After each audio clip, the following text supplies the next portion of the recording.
Welcome to Wake the Fuck Up Wednesday. I got frizzy hair today. It's like salt water kind of does it. How are y'all doing? Hey. Oh, it's so fun seeing you all. Hey, what's up? If you're logging on, send me some hearts, send me some hellos so that I know you're there. That's one of the ways that I can see what's going on. Okay, so today, did I start my recording? Yes, I did. Okay, today we are going to jam on the contrast of emotions. Okay, and what I mean by the contrast of emotions is that just like the contrast in nature, we have summer and then we have fucking Alaskan winters, right? We have Alaska, we have Hawaii. We have black and white, daytime, nighttime. We have this natural contrast that occurs in all of the universe, right? Yet for some reason, as humans, we feel like it shouldn't be going on in our emotions. We're like, why am I feeling bad today? Why am I feeling in such a funk? What is wrong? Right? Yet, if we could actually accept that there is this contrast, that pain, that suffering is a part of the human condition, we actually would suffer less. That's the ironic thing, right? So let me get my pen here. You can ignore what it says up here because that was for class I recorded for Freedom School. I think you can still see this. So you may have seen this symbol. Oh my gosh, that's like the best I've drawn it in a while. Usually I always mess up here. Let me put this down a little bit. All right, so you may have seen this symbol before, right? Yin and yang.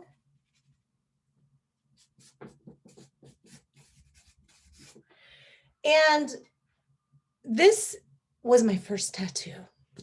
It was 18 years old, got it on my ankle. I mean, obviously it didn't look like this.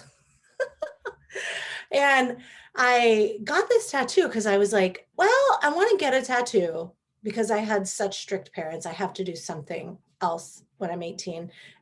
And so I decided to get a tattoo.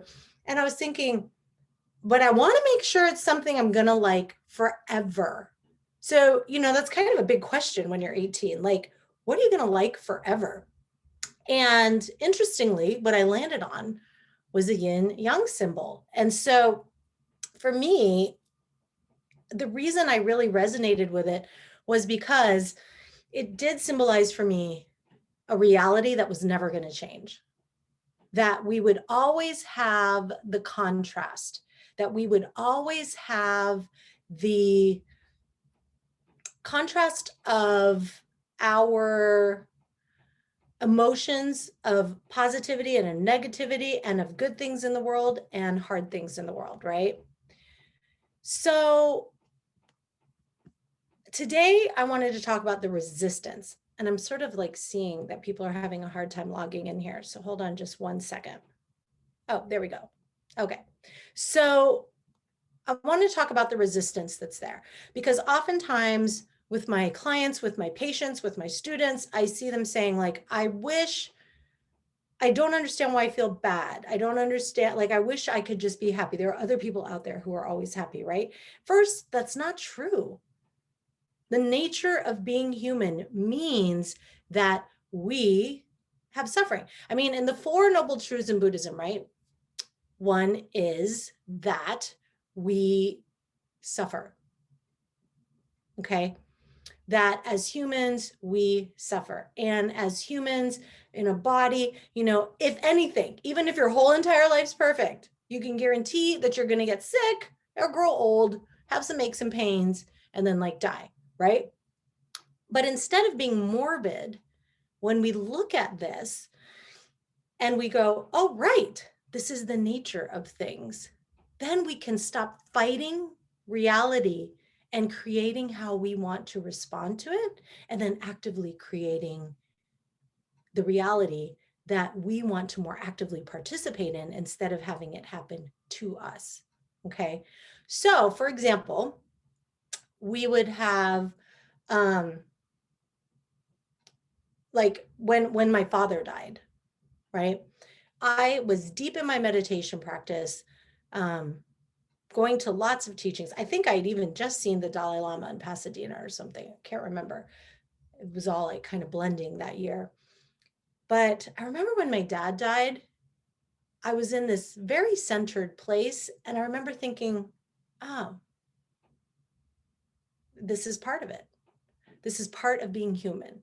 This is part of the human experience, is that we're going to love people and we don't know how long they're going to be here or how long we're going to be here. And so, it wasn't this, why did my dad die and yada, yada, right? It was like not dramatic. It was like, like this is part of the human experience. Was there pain? Of course. Was there suffering? Yes. But I chose to have this perspective that was in alignment with reality so that when it happened, I wasn't totally rocked by it. There are people that pretend that bad things aren't supposed to happen. Cancer, death, losing jobs, etc. I mean, when my dad got cancer, I remember my mom being like, we just shouldn't tell him. And I was like, are you fucking kidding me? Like, he knows something is wrong. Like, we can't just not tell him. It's like, if we don't talk about it, if we pretend that it doesn't exist, then maybe nothing will happen. And that's what our society tends to do.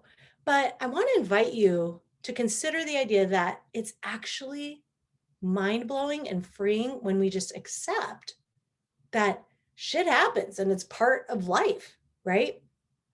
So the yin and yang, right? Like you have the darkness, you have the light. You also can't experience the positive emotions, the joy, and all that without the opposite, right? The other thing you notice here is not just that, they're intertwined, meaning you need each other to notice the contrast, but you notice there's a little bit of black on the white side and a little bit of white on the dark side. They are on a continuum. It's not like we have a good thing and a bad thing.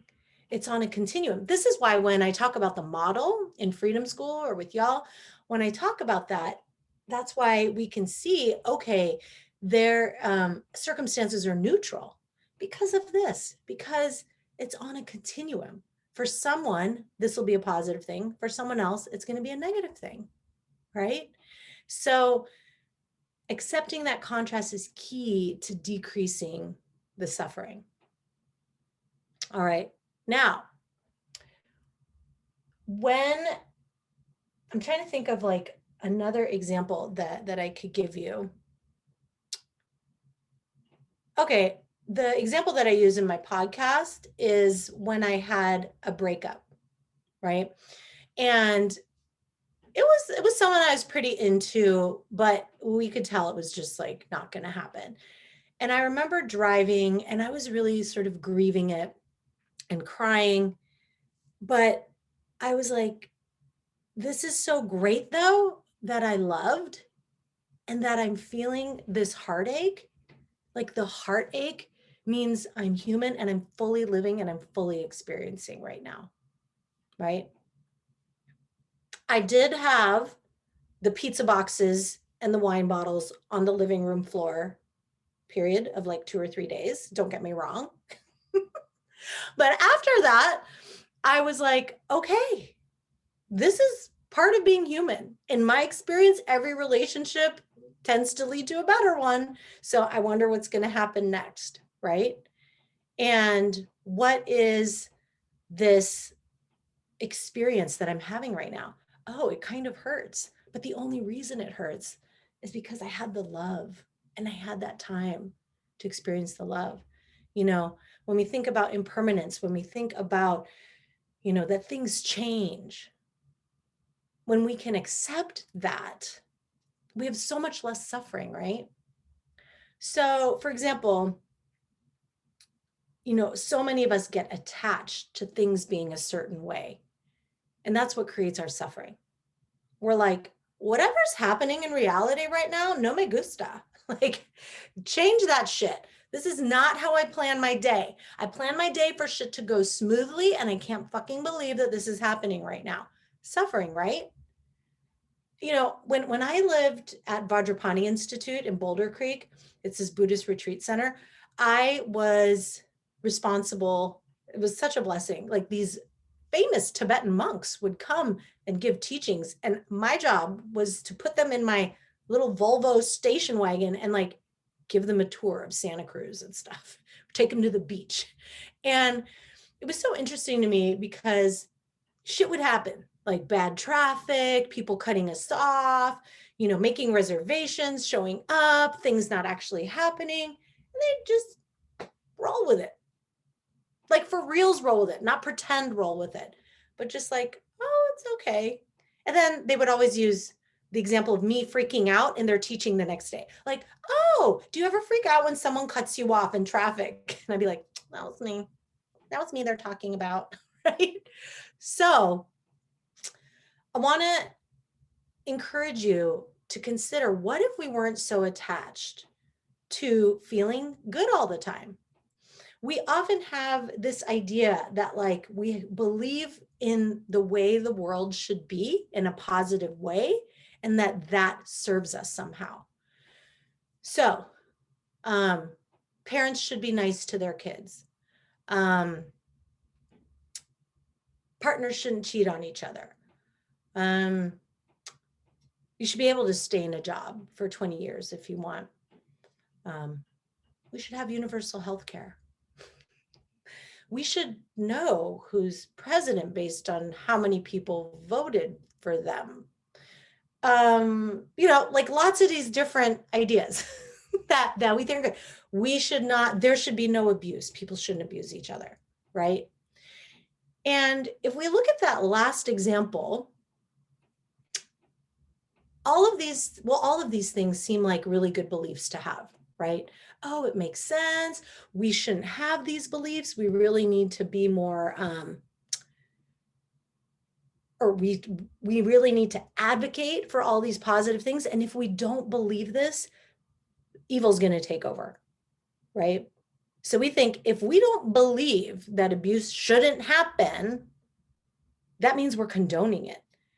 And I just want to say that that's, like, couldn't be further from the truth. When you accept something, it doesn't mean that you're condoning it.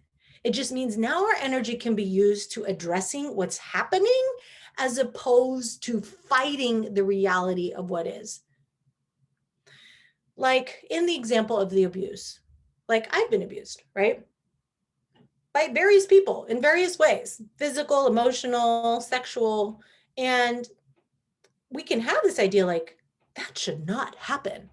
That should not happen to you. And yeah, like, why the fuck did that happen to me? And all the energy's focused on, like, if it shouldn't happen, why did it happen to me? Right? Instead, we could say, and this may kind of light a little fire under some of y'all, but we could say, what if abuse was part of the human condition? I think of, like, Star Wars. Like, there's always the Force, and then there's always evil, and then there's this balance having to go on, right? It's like, we're never going to get rid of abuse. So, 1 out of 5 women are sexually assaulted. There's someone who's abused every 9 seconds just in the United States alone, right? So when we are seeing this pattern, it happens, it is existing. What if, instead of saying this should not exist, and we said this happens, what is the best way that we can address this? Then people don't walk around going, well, if it's not supposed to happen, why did it happen to me? I mean, having that attitude creates so much suffering. In the case of abuse, it can create so much shame, right? We have someone walking around thinking, this isn't supposed to happen, and it happened to me. And people often think, if we accept it, that then we're in some, like, victim mentality, like, oh, This is just the way life is. Of course, I got abused. Every 9 seconds, someone's abused. And that's not what I'm saying here. What I'm saying is, okay, it happened. There was nothing wrong with you. It's not like it shouldn't have happened and you did something that caused it to happen, right? We have these scenarios where things happen. And if we accept that it's part of being human, war happens, fucked up elections happen, people get abused, we can help people to shift out of wondering why it happened and instead addressing what's happening and the suffering. Instead of fighting, why did my dad die? I can't believe he died. I wish I had been there. Why did my dad, like, why? It's like, okay, this is what happens. Now what? How can I take care of myself? How do we take care of children when we know that this happens, right? So I want you to like think about that. Maybe it's hard to grok right now, but just really think about what if we stop pretending bad shit wasn't supposed to happen? And what if we said that that is the human condition? It is the first noble truth. There is a reason that in Buddhism, for example, not just Buddhism, but many others, there is a reason that it's taught there is suffering. Because when we don't believe that that's part of being human, when we believe that we're supposed to be happy all the time, that it's our right to be happy all the time, when we feel entitled in that way, then we have some problems, right? But what's great is when you accept that there's suffering, then you can realize there's a way to stop it inside us, right? Then we can more effectively take action on the outside to help change things, right? So it doesn't mean that you don't strive to prevent child abuse or to prevent sexual assaults or to prevent domestic violence. That's not what I'm saying. What I'm saying is, let's take the energy that goes into wondering, what's wrong? What's wrong? It's like, this is what humans do. They've done it for millennia, right? So we need to take it upon ourselves to get out of pretending that we're supposed to feel good all the time and that only good shit's supposed to happen, and put it towards changing our internal state so that we are more effective change agents in the world for social justice and for equality. And so we can be happier and enjoy this precious life that we have, right? So, good morning, Michelle. So, the contrast of yin and yang, right? We think about all of these difficult things that happen in the world, and we think they are not supposed to happen, but they're happening. They're happening right now on the election, right? Is it a surprise? No, we already knew that this shit was going to happen, right? But now what do we do with it? Let's not take our energy wondering why shit's fucked up. And I don't mean stop wondering how to solve the problem. I'm just saying, let's stop fighting the fact that hard shit happens internally. I had a patient once who had severe depression. And every time he got depressed, it happened about once a year, sometimes every couple of years. It would be like 2 months of like heavy, heavy dysfunction, right? And sorry, I'm seeing all these Trump things pop up on my feed. I'm not looking at it, trying not to look at it. So every time those depressive episodes would happen, he would get so devastated. Like, why is this happening to me? Why me? Why? Right? And it would compound the depressive episode. Over time, with mindfulness practice, he started to have this realization like, oh, wait, this is what my particular body and mind do. every year, every couple of years, I have a period of darkness. What if I accepted that instead of always thought that it shouldn't be happening? And you know what happened? A lot less suffering. So interesting, right? So much less suffering, because now what he could do is say, hey, I feel it coming on, friends. I'm going to need your help. Also, I'm going to withdraw a little bit. Don't worry. I'm going to be okay, but do check on me. He can make plans for at work, go to his provider, ask for some medical leave, take that time off, take care of himself, right? That was the difference of the mindset of this should not be happening versus this is my particular experience. What if I can own it and then take control of it and how it impacts me, right? So, was there pain in both scenarios? Absolutely. Was there suffering in both scenarios? Absolutely. Which scenario had more suffering? The one with resistance to reality, the one with resistance to the shadow side. I mean, if any of you have done kind of like soul crafting work, I did a whole year of an intensive with Bill Plotkin on soul crafting, or if you've explored Wicca or any of this sort of very more esoteric spiritual traditions or nature-based spiritual traditions, there is an acknowledgement of the dark side, of the shadow side, not just the nature of light and dark, day and night, summer and winter, right? Fire and water, not just of that, but of our internal experience and of our nature. There's no pretending that there's a human that is so perfect and pure, right? There's an acknowledgement that we all have this shadow side that we're not aware of. The shadow side that we pretend isn't there. We pretend that we don't have the grief. We pretend that we don't have the resentment. We pretend we don't have the rage, right? And I tell you what's dangerous. What becomes dangerous is when people don't acknowledge that shadow side and they're completely unaware of it, and that shit blindsides you. These are people who blow up in rage and do crazy shit and don't even remember it or don't even understand why they did it. And we can do this on smaller levels too. Self-sabotage, sabotaging relationships, sabotaging our businesses, sabotaging the lifestyle that we want when we don't acknowledge the shadow side, right? There's such a gift in there.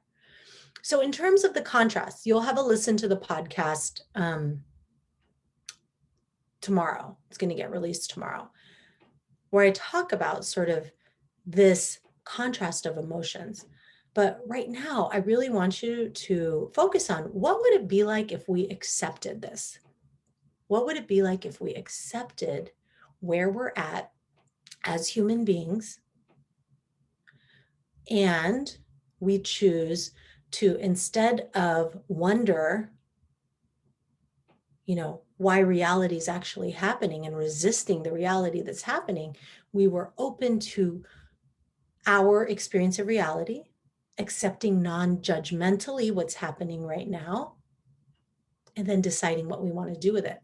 Now, that doesn't mean that you need to choose to be happy about abuse, or that you need to choose to be happy about your partner cheating on you, or that you need to choose to be happy about someone dying. That's not what I'm saying here. What I'm saying is you can choose your emotions about a situation.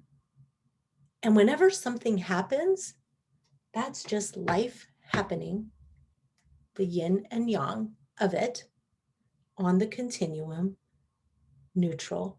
You get to decide what you want to think about it, and you get to decide how you want to feel about it, right? Because our thoughts impact our feelings.